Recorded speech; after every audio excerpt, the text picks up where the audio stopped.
लेकिन यार पता नहीं, हम ये इंडिया के सॉन्ग सुनते हैं तो अंदर झूमने को क्यों दिल करता है, पता सीधा जाके दिल पे लगती है सीधी, ये मतलब इनकी आवाज क्यों है? हाँ। ये पता है, हमारा कल्चर एक है, हाँ, हमारा जबानी एक है, हमारा रहन एक है। रात नशीली मस्त समा है, आज नशे में सारा जहां है, आई शराबी मौसम बहकाए। यूसुफ की पोएम है, हमारी ही पोएट की लिखी हुई पोएम है, तो इसमें तो मैं इसमें ये ऐड कर दूंगा कि मुस्लिम है हम जहाँ के, सारा जहाँ हमारा, जिस तरह उन्होंने कहा कि सारे जहाँ से अच्छा है हिंदुस्तान हमारा।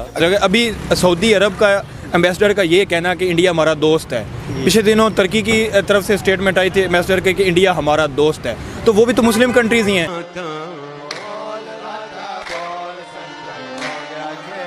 जरा तस्वीर से तू निकल के सामने आ मेरी महबूबा।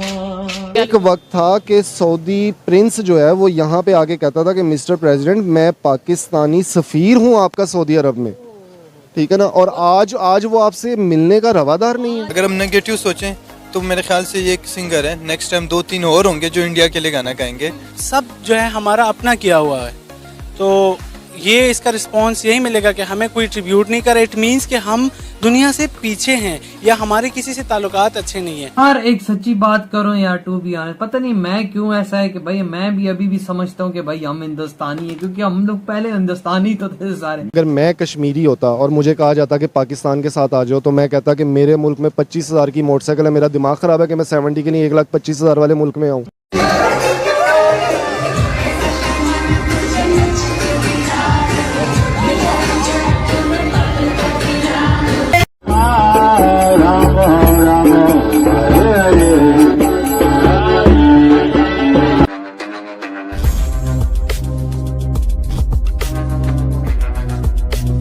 इंटरनेशनल लेवल पे कोई भी कंट्री हो, आपको लगता है कि कोई, अगर मैं पूछूं 2-3 कंट्रीज ऐसे बता दें जिनके साथ रिलेशन हमारे बेहतरी की तरफ जा रहे हैं, यानी कि मजीद बेहतर से बेहतरीन की तरफ जा रहे हैं? बेहतरी की तरफ तो इस वक्त किसी के पास भी नहीं है, क्योंकि हम जब गैर ममालिक में जाके कह देते हैं कि हम, आप समझेंगे कि हम भीख मांगने आए हैं, लेकिन हम भीख मांगने आए नहीं, हमारी मजबूरी है, तो फिर आपके साथ कौन रिलेशन बनाएगा? नेबर कंट्री है इंडिया, जिससे कहा यह जाता था कि ये इसको नॉन मुस्लिम कंट्री सपोर्ट करते हैं, मुसलमानों के अगेंस्ट, इस्लाम के अगेंस्ट।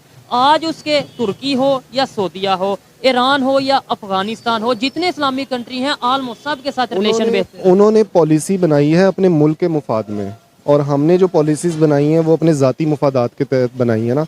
अब आप देखें कि हमारा फॉरेन मिनिस्टर जो है वो सारी दुनिया का टूर लगा कर आ गया, लेकिन वो अफगानिस्तान नहीं गया, जिसकी हमें सबसे ज़्यादा ज़रूरत थी। क्योंकि इलामा इकबाल ने कहा था कि अगर अफ़गानिस्तान में अमन होगा ना, तो इस पूरे साउथ एशिया में, एशिया के अंदर अमन होगा, तिजारत चलेगी, क्योंकि जितनी आपकी वस्त एशियाई रियासतें हैं वो रोड गो थ्रू होना अफगानिस्तान से। लेकिन दूसरे नंबर पे अगर अभी जो पाकिस्तान में इस टाइम सिचुएशन है सिक्योरिटी की, आए दिन ब्लास्ट हो रहे हैं, कभी पेशावर में, कभी कराची में, कभी बलोचिस्तान में, टीटीपी बाकायदा एक्सेप्ट भी करती है और वो कहीं ना कहीं लिंक करती है अफगानिस्तान से। यानी हमें नेबर के साथ रिलेशन बेहतर करने का नहीं सोच रहे, हम कभी किसी कंट्री में जा रहे हैं, कभी किसी कंट्री में। आप देखें हज़ारों चीज़ें ऐसी हैं कि जो हम महंगे दामों दूसरे ममालिक से ख़रीद लेते हैं, हम ईरान से नहीं ख़रीदते। जिस वक्त हमारी प्रॉब्लम हो जाती है ना, जब यहाँ पे सब्ज़ी, हमारे प्याज पता लगता है कि ख़त्म हो गई, तो फिर हम ईरान से जो है ना वो ट्रक के ट्रक मंगवा लेते हैं। लेकिन ईरान पे पाबंदियां थी ना, लेकिन उन्होंने अपनी इंडस्ट्री को इम्प्रूव कर लिया, अपनी लोकल मैन्युफैक्चरिंग को इम्प्रूव कर लिया। अभी मैं एक भाई से बात कर रहा था, उन्होंने ये बोला कि हमारी इकोनॉमी स्ट्रांग नहीं है, हम फाइनेंशियली स्ट्रांग नहीं है, इस वजह से हम रिलेशन नहीं बेहतर कर पाते। आपने ईरान की बात, माजरत के साथ हमारी इकोनॉमी 2 दफ़ा जो है ना, मैं नवाज शरीफ साहब का सख्त नाकिद हूँ, लेकिन उनके लास्ट टेन्योर में भी जैसे ही जीडीपी आपकी ग्रोथ करने लगी थी तो उनकी भी टांग खींच ली गई थी। इमरान खान 2 साल मुसलसल 5%, 5.5, 5.6 समथिंग लाइक यहाँ पे जाके क्लोज करता है, उसकी भी टांग खींच के उतारे। तो हमें एक सोचे समझे मंसूबे के तहत हमें गरीब और अनएजुकेटेड रखा जा रहा है। इंडिया की बात करें, वो भी कि एक टाइम था और बहुत पुराना टाइम नहीं है। इंडिया की बात करना चाह रहे हैं, हम बांग्लादेश की बात करेंगे। हमारे यहाँ पे एक मुहावरा इस्तेमाल होता था कि तुम टके के आदमी नहीं हो। अब हम 3 टके के लोग नहीं हैं। वो अगर 1 टके की नहीं रहे तो हम 3 टके से भी गिर गए हैं, ठीक है ना। तो हमें इस हाल में पहुँचाने वाला कौन है? अगर अफगानिस्तान की बात करें, उनकी करेंसी भी हमारे से बेहतर है। और हम इंडिया से बात कर रहे हैं, वो जाहिर बात है इंडिया की बात तो अब बहुत आगे चली गई, लेकिन मैं उनकी फॉरेन पॉलिसीज की बात करने वाला था। उनके जो फॉरेन मिनिस्टर सर, हैं, उनका कैसे फॉरेन मिनिस्टर पूरे इंटरनेशनल दुनिया में खड़े होकर कहता है कि इंडिया के मुफादात के लिए हमें किसी से पूछना नहीं पड़ेगा। वो यूक्रेन की जंग के अंदर वो न्यूट्रल रह गए, जबकि हमारी यहाँ पे एक नेशनल पॉलिसी बनी कि हम इसकी मजम्मत नहीं करेंगे, लेकिन हमारे एक साहिब हैसियत साहिब इक़्तिदार लोग थे, उन्होंने मुखालफत की, उसकी रशिया की मुखालफत की, जिसकी वजह से हम तेल से, गैस से, इन चीज़ों से महरूम रह गए। जो बेहतरीन वक्त था, क्योंकि ऑयल प्राइसेस कम हो गई थी, उस पे भी अगर आपको 30% लेस मिल जाता तो ये इन्फ्लेशन यहाँ पैदा ही नहीं होनी थी। तो इन्फ्लेशन नहीं थी जिस पैदा वक्त होनी, रिलेशन बेहतर हो जाना। पेट्रोल 150 रुपए का था, तब हमें 70 रुपए का मिलना था, और 120-30 रुपए बैरल जो है ना वो डॉलर पे पहुंचा हुआ था। तो आज जब वो 80-82 रुपए पे पहुंचा हुआ है, हम 250 रुपए लेने पे मजबूर हैं। इसका जिम्मेदार कौन है? ये 22 करोड़ आवाम जो खते गुर्बत से नीचे पहुंच गई, इसका जिम्मेदार कौन है? किसके हाथों पे हम अपना खून तलाश करें? अब आपने पहले बात की थी मेरे बिजनेस से रिलेटेड ना, मोबाइल इंडस्ट्री जो है, जो व्हीकल ऑटोमोबाइल इंडस्ट्री जो है वो बिल्कुल बर्बाद हो गई है। वैसे माजरत के साथ पाकिस्तान में ऑटोमोबाइल इंडस्ट्री है ही कहाँ है? सारी गाड़ियाँ जिधर भी देख लें पाकिस्तान में गाड़ी, वो तो किसी बाहर की कंपनी की है, मल्टीनेशनल कंपनी की। पाकिस्तान की तो कोई कंपनी है ही नहीं, इंडस्ट्री है ही नहीं। जो इन्वेस्टर है ना, पहले एक वक्त इन्वेस्टमेंट चल रही थी प्रॉपर्टी के अंदर, जैसे ही प्रॉपर्टी के ऊपर पाबंदियां लगी वो व्हीकल के अंदर आ गए, व्हीकल से प्रॉपर्टी पाबंदियां लगी, अब बिजनेस में तो है ही कुछ नहीं, तो लोगों ने सोना खरीद लिया, सोना मार्केट में शॉर्ट हुआ तो डॉलर खरीद लिया। ये पॉलिसी कौन बनाएगा? ये जो इन डाकुओं चोरों ने जो अपने खजानों के अंदर या अपनी टैंकियों के अंदर पैसा रखा हुआ है, ये पैसा कौन निकालेगा? प्रॉब्लम तो ये देखें, हम किसी मुल्क के साथ, अभी हम थोड़ी देर पहले बैठे हुए आपस में यही बात कर रहे थे कि लोग जब किसी दूसरे से मिलते हैं ना, तो पूछते हैं कि आप कमाते क्या हैं, यानी आप किस बिजनेस से रिलेटेड हैं, ताकि उस हिसाब से उसको इज्जत दी जाए।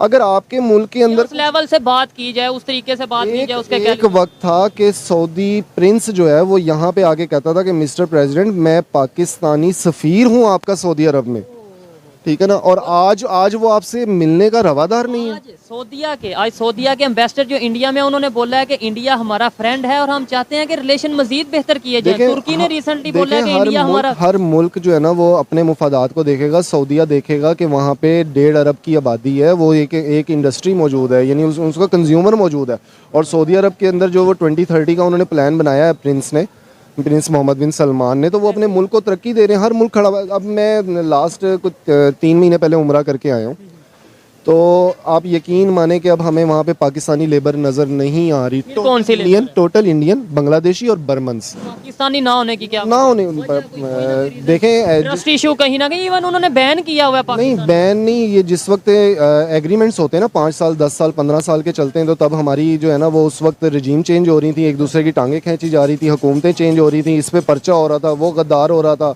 वो नाअहल हो रहा था, कोई नंगा भी हो रहा था, और किसी के नाखून खींचे। माजरत के साथ अब आपके चैनल पे जो है ना वो मैं ये बात करूंगा कि इस वक्त दिल दुख रहा है जनरल अमजद शुएब साहब के लिए, कि अगर वो शख्स भी मुहिब्बे वतन नहीं है ना, तो पाकिस्तान में कोई भी नहीं है, सबको मार दो। अगर जनरल अमजद शुएब मुहिब्बे वतन नहीं है तो मैं भी नहीं।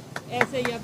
बड़ा अच्छा लगा जी, इन्होंने जो बात की है वो एक डिफेंस एनालिस्ट हैं और बहुत पाए की बात करते हैं, और बड़ी बात यह है वो उस इदारे के साथ मुंसलिक, उस इदारे के साथ अटैच रहे हैं जिनको शायद सर्टिफिकेट जिनके पास है मुहिब्बे वतनी का, और वही अब मेरा ना रुआं खड़ा होना शुरू हो रहा है इस वक्त ये बात करके कि वो शख्स जो आपके अंदर कौमियत पैदा कर रहा था, पाकिस्तानियत पैदा कर रहा था, हकीकत दिखा रहा था। और यानी मैं कहना चाहता हूँ कि वो अभी पिछले दिनों DGIS-PR ने बयान दिया है कि ना जो है ना कौम फौज के पीछे खड़ी हुई है। बेशक कौम फौज के पीछे खड़ी हुई है, हम सिर्फ ये पूछना चाहते हैं कि फौज इस कौम के पीछे खड़ी हुई है, वो भी हमारे साथ उसी तरह खड़े हो जाए ना जैसे हम उनके साथ खड़े हुए। दोस्तों, सऊदी अरब अपने इस्लामी कट्टरपंथ की वजह से जाना जाता है।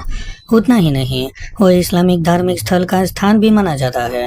दोस्तों, कई इस्लामी देश सऊदी को फॉलो करते हैं, लेकिन अब सऊदी के शेख अपने वहाँ कला और साहित्य में परिवर्तन करते हुए अलग अलग बदलाव कर रहे हैं। सऊदी अरब की वहाँ की शादी और स्थानिक प्रसंगों और पार्टियों में इंडियन म्यूजिक और गाने बजाना अब आम बात होती जा रही है।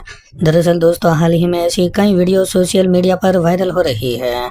जिसमें बॉलीवुड के गानों पर सऊदी के शेख नाच रहे हैं और कई सऊदी के सिंगर बॉलीवुड के गानों को गा रहे हैं। अब दोस्तों इन्हीं वजह से अब भारतीय म्यूजिक और संगीत पूरे सऊदी अरब के सभी देशों में पॉपुलर होता जा रहा है और बॉलीवुड के म्यूजिक को बहुत ही ज़्यादा वहां पर पसंद किया जा रहा है। दोस्तों जब पाकिस्तानी लोगों ने ये वीडियो देखा तो उन लोगों के होश उड़ गए। उनका कहना है कि सऊदी जैसे बहुत बड़े मुस्लिम देशों को इस प्रकार से बॉलीवुड के गाने नहीं गाने चाहिए और इन गानों के ऊपर डांस कभी भी नहीं करना चाहिए। तो दोस्तों आज के लिए बस इतना ही। अगर आपको ये वीडियो पसंद आया हो तो वीडियो को लाइक कर दें और हमारे चैनल को सब्सक्राइब कर लें।